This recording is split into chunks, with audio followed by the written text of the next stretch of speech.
Welcome back to the channel guys. और आज आपका भाई आपको कराएगा अंडरस्टैंडिंग क्वाड्रिलेटरल्स। अंडरस्टैंडिंग क्वाड्रिलेटरल्स का ये है इंट्रोडक्शन पार्ट। इसे करोगे तभी आगे के क्वेश्चन समझ आएंगे। इसमें आपको बेसिक कॉन्सेप्ट्स और ये चैप्टर है किस बारे में है, किससे रिलेटेड, सब समझा दूंगा इसी वीडियो में। थोड़ी सी लंबी हो जाएगी लेकिन एंड तक ज़रूर देखना, इंपॉर्टेंट है।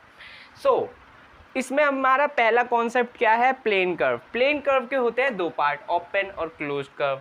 जैसे कि किसी भी फ्लैट जगह पे अगर मैंने कोई भी फिगर बना दी, ये प्लेन कर्व, ये प्लेन कर्व, ये प्लेन कर्व, ठीक है। ये स्क्वायर भी है प्लेन कर्व, ठीक है। अब एक चीज़ ओपन क्या होगी? जो गैप होगा, ठीक है, खुला होगा। और क्लोज्ड क्या होगी? जो पूरी तरह बंद होगा। और एक चीज़ और नोटिस करना, ऐसी चीज़ें या 8 का शेप, यानी ये सब जो हो गया जो आपस में ही क्रॉस कर रही हैं, ये प्लेन कर्व नहीं होती, ठीक है। तो बढ़ते हैं अगले कॉन्सेप्ट पे, पॉलीगन्स के बारे में। पॉलीगन्स क्या होता है? पॉलीगन्स ये दो वर्ड से बना है। एक चीज़ देखो, ये दो वर्ड से बना है, एक होता है पॉली, एक होता है गन्स। पॉली का जो मतलब होता है, पॉली मीन्स मैनी, ठीक है। और गन्स मतलब एंगल्स या साइड्स, ठीक है, एंगल्स और साइड्स कुछ भी, ठीक है। तो इसका मतलब ये कह रहा है कि साइड से रिलेटेड बहुत सारी साइड से कह रहा है खुद ही, पॉलीगन्स होती है बहुत सारी साइड्स। लेकिन एक्चुअल में मैथमेटिक्स क्या कहता है? पॉलीगन्स क्या होती हैं? पॉलीगन्स वो फिगर होती हैं जो स्ट्रेट लाइन से बनी हो, यानी उसके साइड्स हमेशा स्ट्रेट, सीधे होने चाहिए, कभी भी कर्व नहीं, यानी ऐसे ऐसे नहीं हो सकते, सीधे होने चाहिए, ठीक है। और वो मिनिमम तीन साइड से ही बनेंगे। ऑफकोर्स दो साइड से आप खुद ही देखो, दो स्ट्रेट लाइन से आप क्या बना लोगे? कुछ नहीं, ठीक है। ये तो कुछ और है, ठीक है। क्या बना लोगे आप? कुछ नहीं, है ना। यहाँ मिनिमम होता है ये ट्राइंगल, फिर उसके बाद स्क्वायर, फिर उसके बाद पता नहीं क्या होता है लेकिन बढ़ते रहता है ना, ऐसी स्ट्रेट लाइन से ही बना रहेगा हमेशा पॉलीगन्स। उसके बाद हम पढ़ेंगे पॉलीगन्स के टाइप। तो पॉलीगन्स का पहला जो टाइप होता है वो होता है कॉन्वेक्स। कॉन्वेक्स मतलब भी समझ जाओ कि इसके जो अंदर के, जैसे ये है एक पॉलीगन्स, ठीक है। अब इसके जो अंदर के एंगल होंगे, यानी कोई एक इंडिविजुअल एंगल को निकालेंगे हम, इस एंगल को हमने मान लिया ए। अब एंगल ए हमेशा कम रहेगा, क्या? हमेशा कम रहेगा किससे? 180 डिग्री से। वही बन जाता है कॉन्वेक्स, ठीक है। अब इसको ही देख लो, स्क्वायर के जो सारे साइड्स के एंगल, कोने के जो एंगल होते हैं सब 90 होते हैं। तो क्या कोई भी एंगल उठा के देख लूँ मैं, कोई भी 180 से बड़ा होगा? नहीं, बराबर तक भी नहीं होगा, बड़े की तो बात ही बहुत दूर है, ठीक है। तो ऐसी कॉन्वेक्स पॉलिनोमियल बोल लिया, कॉन्वेक्स पॉलीगन्स वो होते हैं जो कभी भी, जिसके इंटीरियर एंगल्स का कोई भी इंडिविजुअल एंगल उठा लो, वो हमेशा 180 से कम होगा।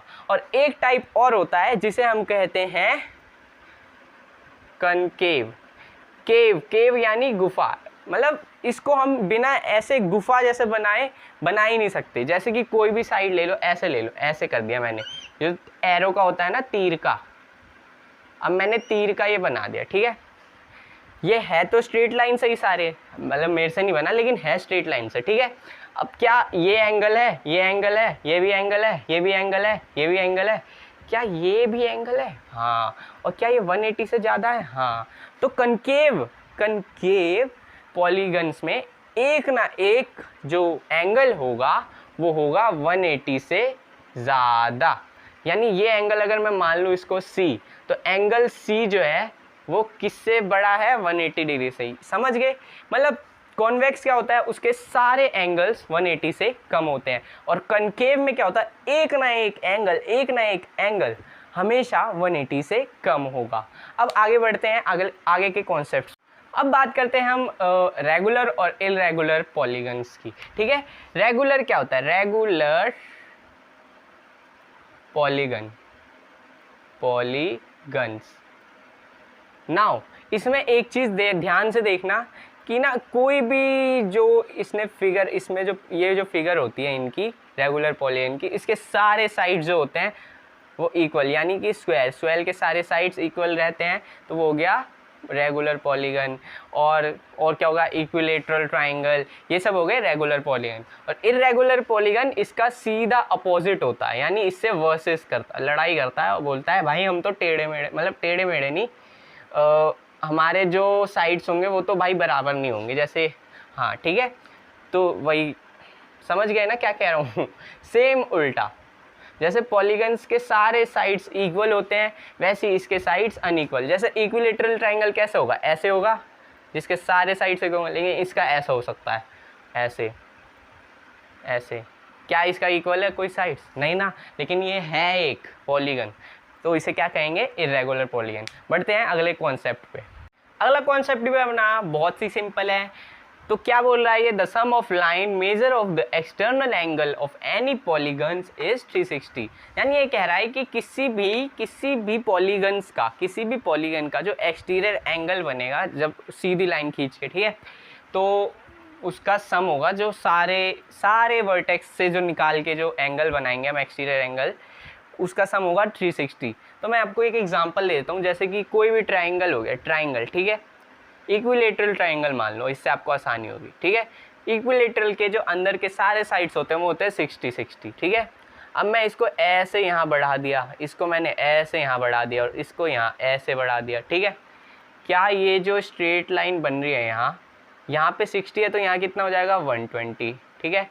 यहाँ पे जो 60 है यहाँ कितना हो जाएगा 120, यहाँ पे 60 है यहाँ कितना हो जाएगा 120, क्या 120 120 120 प्लस होके कितना हो जाएगा 360। ऐसे आप मान लो स्क्वायर को, दो एग्जांपल दे रहा हूँ, इससे समझ जाना। अब सारे चेक कर लेना, अब सारे कोई भी पॉलीगन, ठीक है, उसके जो एक्सटीरियर एंगल के सम जो होंगे, सारे एक्सटीरियर एंगल के जो सम होंगे वो 360 होंगे। अब देखो मैंने इसको ऐसे किया, ये इसको ऐसे किया, इनको ऐसे किया, और इसको बढ़ाया, मतलब लाइन बढ़ाई इनकी। अब देखो यहाँ 90 है, 180 में से 90 यहाँ था, तो यहाँ पे भी कितना होगा 90, 90, इधर भी 90, इधर भी 90, और इधर भी 90, 9 4 जा 36, यानी 90 4 जा 360। यानी इसका भी आउटर जो ये 1 2 और ये 3 और ये 4, इन सब का मिला के कितना हो गया 360। तो इससे एक फॉर्मूला बन के आता है, वो मैं पढ़ाऊँगा आगे में। अब अभी ना आप अभी फ़िलहाल आप क्या करो, मैंने इतना तो कर दिया, आप सारे ट्राई करके देखो कि एक्सटीरियर एंगल 360 होते हैं या नहीं। तब तक के लिए मैं आपको फॉर्मूले लाता हूँ, इसी पे बेसिस हैं जो। तो ये है अपना फॉर्मूला। जब हमें किसी का एक्सटीरियर एंगल निकालना होता है तो ये फॉर्मूला लगाना पड़ता है। Exterior angle of a regular polygon, यानी किसी भी रेगुलर पॉलीगन का एक्सटीरियर एंगल कैसे निकालेंगे, 360 को नंबर ऑफ साइड से डिवाइड कर दो, ठीक है। तो यानी अब देखो 360, रेक्टेंगल के कितने साइड होते हैं, 3 साइड, और मैंने 360 से डिवाइड कर दिया। 360 से मैंने रेक्टेंगल, सॉरी चलो रेक्टेंगल के 4 साइड होते हैं, तो 4 साइड से डिवाइड किया तो कितना आएगा 90। स्क्वायर में भी 4 साइड होते हैं, वहाँ पे भी 90 आया था, है ना, मैंने बोला था ना यहाँ 90 है। यानी ये फॉर्मूला हमें एक एंगल, बाहर का एक्सटीरियर का एक एंगल निकालने में हेल्प करता है, ठीक है। अब इसमें ना एक सिंपल सा चीज़ है, जैसे अब एक चीज़ देख लो आप, यहाँ पे मैं रफ में कर रहा हूँ, 2 इज इक्वल टू 4/2, ठीक है। सही है वैसे, हाँ ठीक है। अब एक बात बताओ, क्या मैं ये वाला 2 इधर लिख सकता हूँ, ये वाला 2 इधर लिख सकता हूँ? Of course. यानी सेम, अगर हमें नंबर ऑफ साइड्स निकालने हो तो नीचे फेंक दो, क्या भाई, नीचे फेंक दो एंगल, एक्सटीरियर एंगल,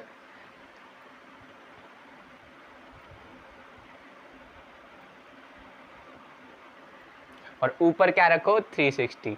तो ये 2 फॉर्मूले हैं, आगे बहुत यूज आने वाले हैं, तो आपको ये करने हैं याद। अब हम आगे पढ़ेंगे कि भाई आगे का कॉन्सेप्ट पढ़ेंगे, मतलब ठीक है। तब तक के लिए ये उतार लो, ये जो 2 फॉर्मूले हैं ना, ये मैं स्टार लगा रहा हूँ, ये बहुत ही इम्पॉर्टेंट है। अब हमने सारे कॉन्सेप्ट तो ख़त्म कर ही लिए हैं, तो अभी लास्ट में बचा है जो इस चैप्टर में आपके यूज़ होगा, क्वाड्रिलेटरल्स के कितने टाइप होते हैं, है ना। तो इस चैप्टर में मेनली क्या क्या पूछा गया है, स्क्वायर। तो स्क्वायर जो होता है, इसके सारे साइड्स इक्वल होते हैं, तो बचपन से पढ़ रहे हो आप। इसके जो डायगनल्स होते हैं, यानी एक कोने से दूसरे कोने से मिलने वाले जो लाइन होती है, जो डायगनल होते हैं, वो भी होते हैं इक्वल। ये चारों तो इक्वल होते ही हैं, ये दोनों भी, ये और ये इक्वल होते हैं, ठीक है। रोम्बस में क्या होता है, रोम्बस होता है कि एक ऐसा ऐसा, ठीक है, इसके ये साइड इक्वल होती है, ये साइड इक्वल होती है, बस एक एंगल छोटा होता है और दो एंगल छोटे होते हैं और दो एंगल बड़े होते हैं। ये एक टाइप का पैरेललोग्राम है। तो मैंने पहले आपको पैरेललोग्राम समझाता हूँ तो आपको ये समझ भी आ जाएगा। पैरेललोग्राम क्या होता है, दो पैरेलल लाइन होती है और उसमें ऐसा मिला होता है, ठीक है, ऐसा। अब इसमें क्या होता है कि एक टाइप के एंगल्स होते हैं बड़े, एक टाइप के एंगल्स होते हैं छोटे, और इनका एक डायगोनल्स होता है छोटा और एक डायगोनल्स होता है बड़ा। सेम रोम्बस में भी होता है। रोम्बस में क्या होता है कि ये और ये, मतलब एक लंबा होता है और एक छोटा होता है, और सेम होता है, बस उसके जो साइड्स होते हैं वो इक्वल होते हैं। रोम्बस के दो साइड्स इक्वल होते हैं, मतलब दो साइड्स एक तरफ के इक्वल होते हैं और दो साइड जैसे रेक्टेंगल में होते हैं, ठीक है। रेक्टेंगल का तो आपको पता ही है, रेक्टेंगल होते हैं जिसके दो पैरेलल, एक ये इसके इक्वल होता है और ये इसके इक्वल होता है और इसके डायगोनल्स भी इक्वल रहते हैं, लेकिन इन दोनों में नहीं होता, इन्हें रेक्टेंगल में समझना, ठीक है।